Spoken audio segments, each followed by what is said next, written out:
Bismillahirrahmanirrahim. Assalamualaikum warahmatullahi wabarakatuh. Berjumpa lagi dengan saya di Arfan Saputra Channel. Pada kesempatan hari ini saya akan memberikan informasi terbaru ya terkait bantuan PKH dan BPNT di tahun 2023 ini. Nah, kira-kira kapan ya pencairan PKH dan BPNT di tahun 2023 ini untuk triwulan yang pertama? Apakah akan segera dicairkan di akhir bulan Januari 2023 ini? Kalian simak video ini sampai selesai ya teman-teman, nanti kita bahas. Nah, kemudian yang kedua, ada beberapa kategori KPM PKH maupun BPNT yang akan cair di tahap pertama ya di tahun 2023 ini. Nah, apakah kalian memiliki kategori tersebut atau tidak ya? Nah, oke teman-teman, kita langsung saja pada informasi yang pertama ya.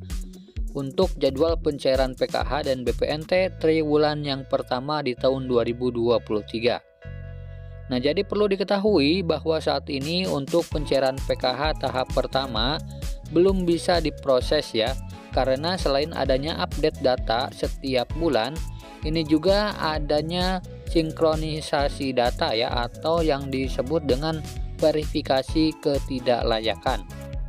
Nah, jadi perlu diketahui sampai hari ini belum ada proses pencairan ya teman-teman, karena masih ada proses verifikasi ketidaklayakan atau persiapan data.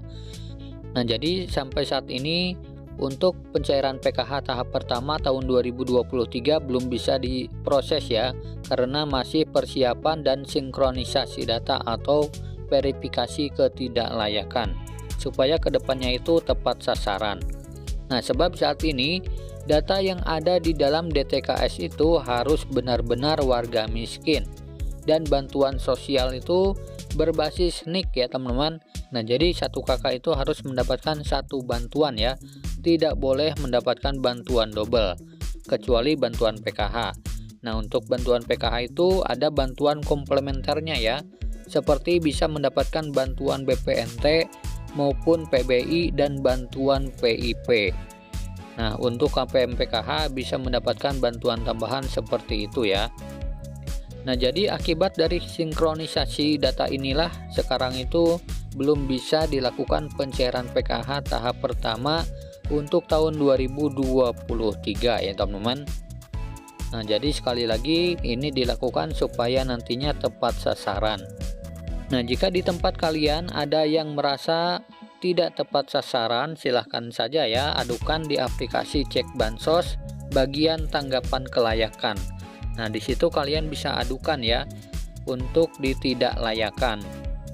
Nah, ini supaya tepat sasaran nantinya ya teman-teman, karena Kemensos pun menyuruh seluruh masyarakat untuk berperan andil ya teman-teman dalam perbaikan data DTKS. Nah, dan untuk memastikan supaya kalian nantinya bisa cair di tahap yang pertama di tahun 2023 ini, baik itu untuk bantuan PKH maupun BPNT, kalian harus memiliki kategori berikut ini ya, atau syarat-syarat berikut ini. Nah, yang pertama, data kalian itu harus padan dengan DTKS ya teman-teman, dan Dukcapil, baik Dukcapil daerah maupun pusat. Nah, sementara untuk komponen anak sekolah harus padan di aplikasi Dapodik sekolahnya masing-masing atau di aplikasi EMIS. Nah, jadi ketiga data tersebut harus padan ya, tidak boleh ada perbedaan. Jadi data kita itu, data keluarga kita harus terdaftar di dalam DTKS, kemudian padan dengan Dukcapil, dan padan juga dengan aplikasi Dapodik. Nah, itu khusus untuk yang memiliki komponen anak sekolah. Untuk anak sekolah SD, SMP, dan SMP harus terdaftar di aplikasi Dapodik. Sementara untuk jenjang madrasah itu harus terdaftar di aplikasi EMIS. Kemudian yang kedua, tidak termasuk KPM yang ditidaklayakan oleh pemerintah daerah. Nah, seperti KPM meninggal dunia, KPM tidak ditemukan sesuai alamat di data yang ada, kemudian KPM tidak termasuk pekerja ASN, baik PNS, TNI, Polri, maupun pegawai BUMN dan BUMD, dan juga bukan pendamping ya, baik PKH ataupun TKSK. Kemudian yang ketiga, punya rekening yang masih aktif dan tidak gagal onspan. Nah, jadi harus memiliki rekening yang aktif ya, tidak gagal onspan, seperti ada perbedaan baik dari nama ataupun tanda baca antara data di bank dengan di DTKS. Nah, jadi antara di bank dengan di DTKS itu harus sama juga ya, harus padan.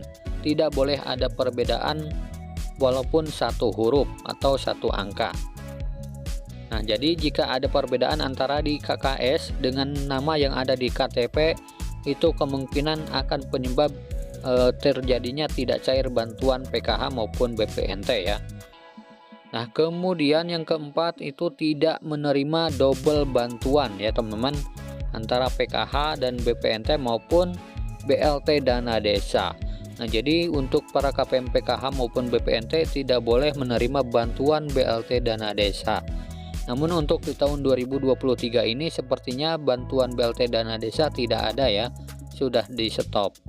Nah, kemudian yang kelima adalah kategorinya bukan KPM yang tercatat sudah sejahtera ya, dari hasil foto geotagging atau survei verifikasi ketidaklayakan yang dilakukan oleh pemerintah daerah masing-masing atau petugas terkait. Nah, itu adalah syarat-syarat ya yang harus dipenuhi supaya nanti bisa cair di tahap yang pertama di tahun 2023 ini. Nah, jadi itulah informasi PKH hari ini ya teman-teman, untuk para KPM PKH maupun BPNT.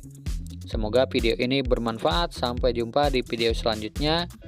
Wassalamualaikum warahmatullahi wabarakatuh.